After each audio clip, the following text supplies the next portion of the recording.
Good morning to you all and welcome to the CBSE online teachers training stress free teaching. It is a matter we should know that how to teach our students stress free in the class.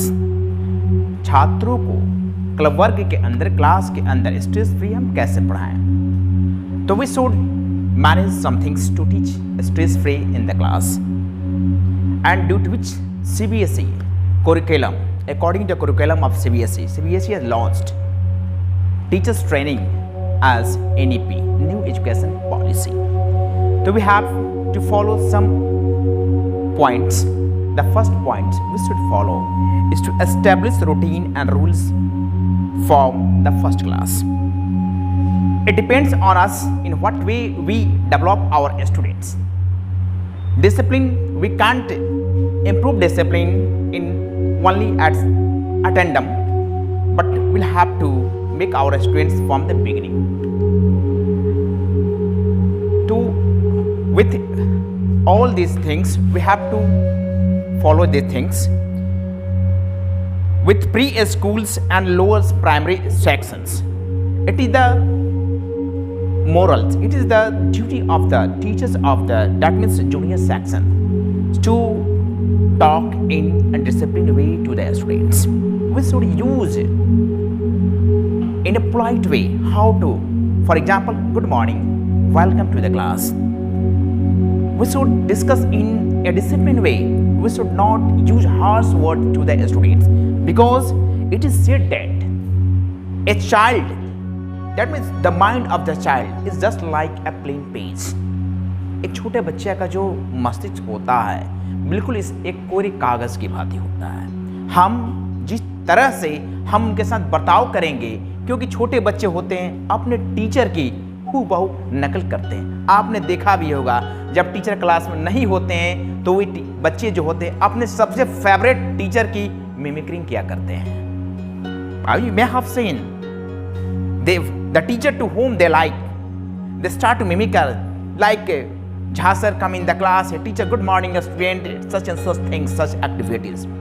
If you start to take tobacco, using cigar, it is tobacco, these are not good things for a teacher in the class. If you are using these things, definitely that those students follow these things. Then after all these things are followed by the students in the junior section from the beginning. That's why it is said that we should not use harsh words, unwanted things discussed in the class. We should teach in a positive way. Try to give them examples of many great scholars, etc. The second things we have to do. तो उम्मीद करता हूँ आपका जो first ये बताएगा कि छोटे, मैंने बता रहा हूँ कि बच्चों को जो डिसिप्लिन का जो डेवलपमेंट किया जाता है, ऐसा नहीं कि आप 9th क्लास में आकर अचानक कोई बच्चे को अचानक अनुशासित आप बना देंगे या हम बना देंगे. कोई भी बच्चे में डिसिप्लिन, अनुशासन बचपन से ही सिखाया जाता है.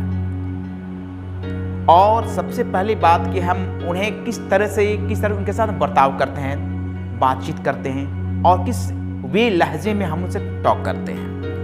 एक टीचर की रिस्पॉन्सिबिलिटी ये भी होती है कि बच्चों को किस तरह का हार्श वर्ड का इस्तेमाल उसके साथ करते हैं, क्योंकि बच्चे जो होते हैं जो सुनते हैं वही जाकर बाहर करते भी हैं.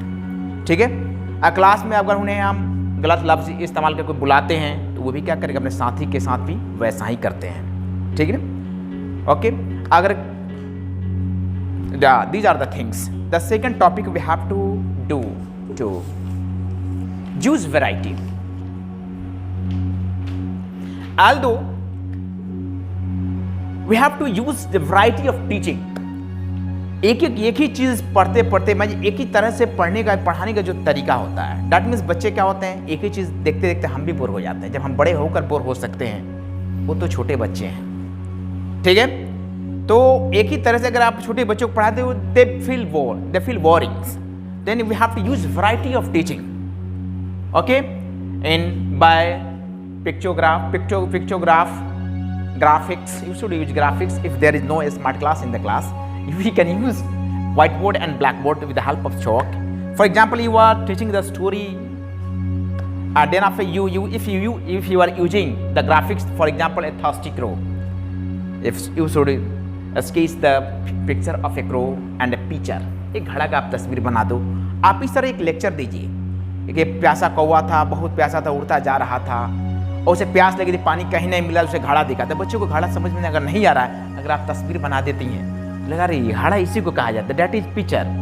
और एक कौवा का तस्वीर बना दी, कौवा यहाँ आता है। Pebbles, what are pebble, they are not able to understand what is pebble. आप बता दिए कि दीज आर पेबल्स, छोटे छोटे कंकड़। Use those pebbles to put into the picture. घड़े में क्या करता है, उठा उठा के उसको डाल देता है। तो अगर इस तरह से हम ए वैरायटी ऑफ टीचिंग का हम इस्तेमाल करते हैं तो बच्चे हमारे क्या करेंगे, बहुत अच्छी वे में क्या कर सकते हैं जी, हमारी बातों को एक्ट अपॉन करेंगे, यानी हमारी बातों को अमल करेंगे, अपने ऊपर लागू करेंगे या उसे सीखेंगे। These are the second topics. उम्मीद करता हूं यहाँ तक हमारी बातों को समझ में आई होगी। Third topic is have fun. But हमेशा सीरियस होकर क्लास में नहीं पढ़ाना चाहिए, बच्चों को कुछ मनोरंजन भी होना चाहिए। हमेशा अमरीश पुरी बने रहेंगे तो बच्चे क्या होंगे, राजपाल यादव नहीं बन पाएंगे। ठीक है, यानी हमेशा you should use recreation, smile on the face, we should always keep smile on the face. हमेशा गुस्सा, ऐसा ना लगे हम कुछ बच्चों को बोल रहे हैं और गुस्से में बोल रहे हैं, आपको ये कहानी याद कर लेना चाहिए, इस तरह बोलेंगे तो कभी याद नहीं कर पाएंगे। We should be polite, okay, try to motivate them, you can do it definitely. ऐसा नहीं कि अब हमने ये करें कि if anyone will not be able to remember this poem, I will punish that student, not due to the punishment. There are many students who don't like to come to a school, like Mr. Om. Due to my teacher has given me homework in GK, if I will not complete, sir will punish me. That's why I am not going to school today. Om, it is the story of Mr. Om. Om की ये कहानी है। Om एक लड़का है ना ma'am. Though we should have fun in the class. Class में कुछ बच्चों को कुछ एग्जाम्पल दे, कुछ गेम्स कराएं या पढ़ाते पढ़ाते उन्हें कुछ चुटकुले बोलें, जिससे पूछे क्या हो, जो मस्तिष्क जो क्या होता है, जो बोरिंग दे फील हो रहे होते हैं, उन्हें उससे बाहर निकले कुछ देर के लिए, कंसंट्रेट अपने आप को फिर करने के लिए, खुद को भी कंसंट्रेट करने के लिए कुछ फन होना जरूरी होता है। This are the third topic. Number 4,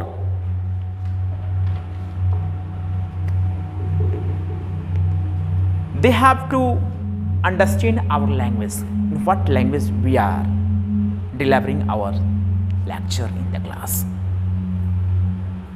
If you are teaching a students belongs from rural areas, अगर बच्चे ग्रामीण क्षेत्र से आते हैं, okay, and we are using foreign tone, but here the reason is that they are not able to understand our lecture.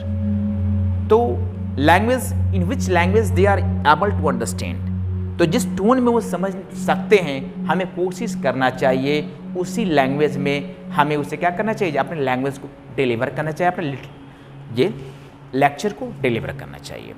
And in this way we can improve their learning skill. धीरे धीरे इस तरह से करके हम उनके learning skill को हम बढ़ा सकते हैं।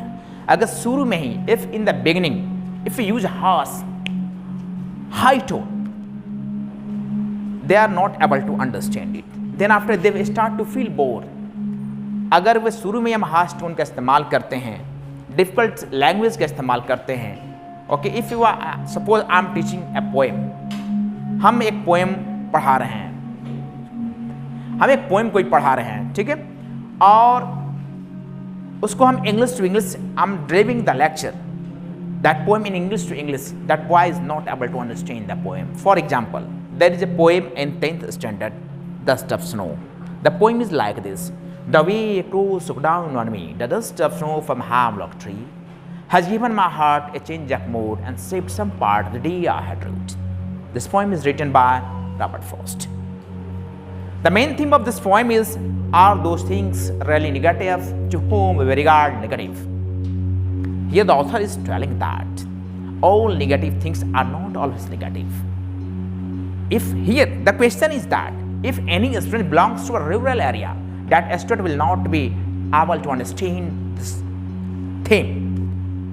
Okay, so we should deliver this in this way. This poem is about our thought that all persons, all the things to whom we considered bad, negative, are not always negative.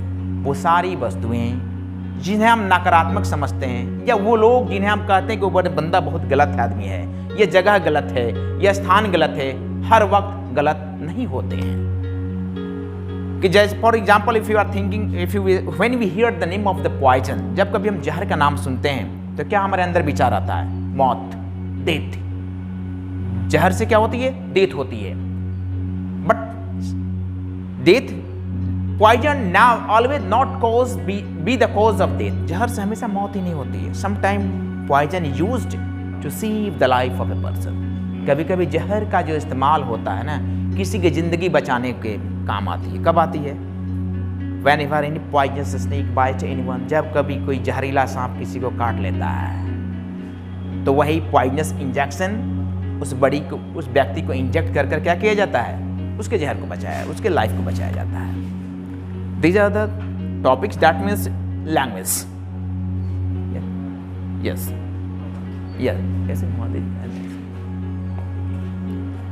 तो उम्मीद करता हूँ ये language हमें improve करना चाहिए। बच्चे किस लैंग्वेज में हमारी बातों को समझ सकते हैं? Definitely if they are able to understand in Hindi, if I am the teacher of mathematics, then after I can try to make them understand in Hindi, then after we can switch those students into English environment.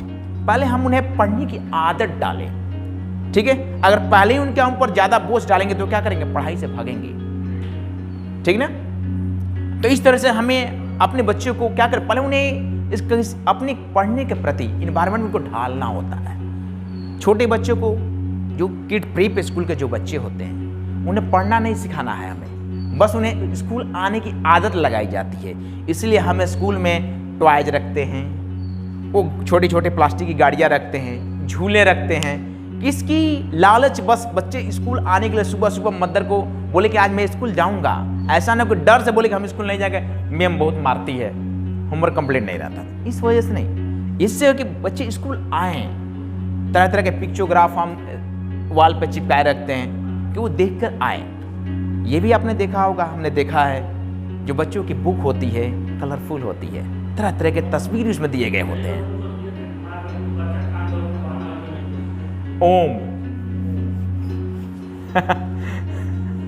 ठीक ना? तो language we should try to attract our students, okay? तो CBSE has also no, CBSE also banned corporal punishment. We can't use strict and harsh words to the students.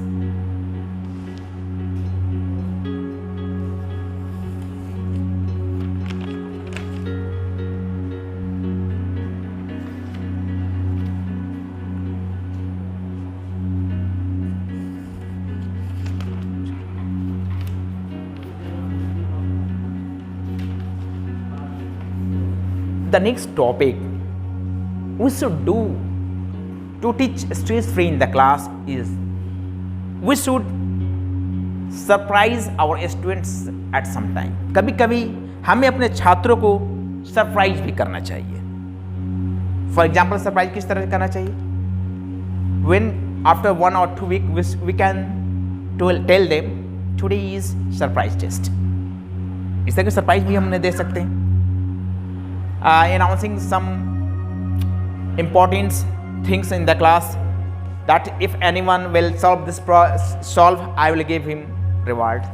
अगर कोई भी student अगर इस problem को सॉल्व करता है, या either that students whose attendance is full in the month, that students will be rewarded in the class. These are the surprise thing for them, and the result of it's also positive.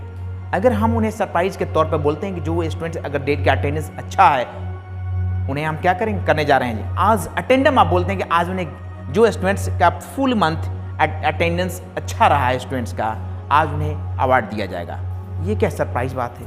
जो student absent चल रहे थे उन्हें क्या लगेगा? ओह, मैं भी अगर रेगुलर क्लास किया होता तो आज मैं भी क्या होता, मुझे भी आज इनाम मिलता।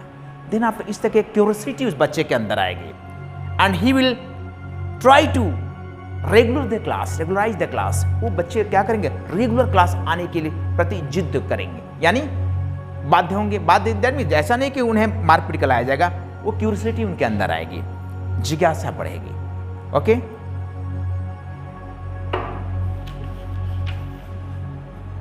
Yes. The next thing we have to do in the class, ये देखें, ये जो पॉइंट है बहुत इंपॉर्टेंट पॉइंट है। क्लास में हमें नेक्स्ट जो चीज हमें करना है, we should always try to praise every student. हमें बच्चों की प्रेज करना, प्रशंसा करना है। ऐसा नहीं कहना है कि ये क्या पढ़ेगा, ये तो पढ़ता ही नहीं है, इसे कभी याद नहीं होगा। हमें ये सारी बात, इस तरह की कभी कोई बात क्लास में नहीं करनी है, किसी कीमत में नहीं करनी है।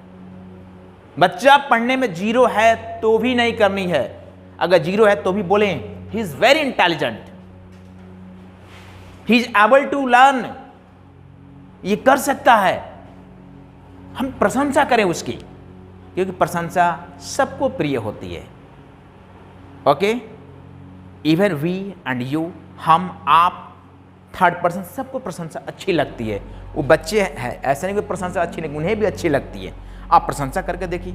जो बच्चा आज नहीं याद कर रहा है, कल डेफिनेटली याद करेगा। आज मैं मेरी प्रशंसा की, कल मेरे बड़ा अच्छा लगा, बहुत अच्छा लगा था, definitely he will do the same. Okay, तो we should do this in the class, then after definitely the environment will be stress free, you will also be stress free in the class and students will also be stress free in the class. Stress free का मतलब ये नहीं कि हम सिर्फ stress free होकर पढ़ाएं, हमारे छात्र स्ट्रेस से भरे रहें, वो हमेशा गम में रहे कि आज मैम बहुत मारेगी। This type of situation never be created in the class. Yes, definitely ठीक है। तो you should now try to praise, we should try to praise our students. Okay, every student is able to learn. Okay, हमें प्रशंसा करनी है बच्चों की। ऐसा नहीं है कि उन्हें डांटे कि बोल दे कि ये पढ़ने लायक नहीं, ये पढ़ नहीं सकता है, सिर्फ आता है घूमने के लिए आता है या घर से चल देता है, कुछ नहीं करता है। तो should not do this type of things in the class. हमें प्रशंसा करनी है ना जी। Thank you.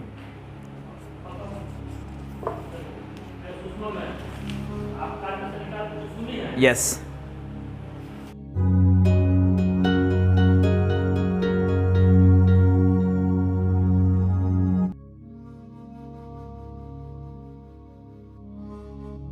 The last thing we have to do, the last point is we have to do in the class to evaluate fairly. Okay? Last काम हमें जो करना है क्लास में, वो हमें फेयरली एवेल्युएट करना है। ठीक है, कोई भी पक्षपात नहीं होना चाहिए कि ये स्टूडेंट मेरा कहा हुआ करता है, that's why he is good student. वो स्टूडेंट नॉटी है तो उसका मार्क्स अच्छा आते हुए भी he is not a good student. We should evaluate fairly. हमें निष्पक्ष होकर उनका क्या करना है, प्रोग्रेस रिपोर्ट या मार्किंग उनका तैयार करना है। ठीक है, अगर हम फेयरली एवेल्युएशन नहीं करते हैं तो then after there is no value of stress free teaching. Stress free teaching ये सब लिखने का, ये सब ट्रेनिंग का कोई मान्य नहीं रह जाएगा। तो दैट्स ऑल। तो I am very happy that you all attend this training and I am also thankful to CBSE that organise CBSE under home training, and also thankful to central government for new education policy. Thank you and good day.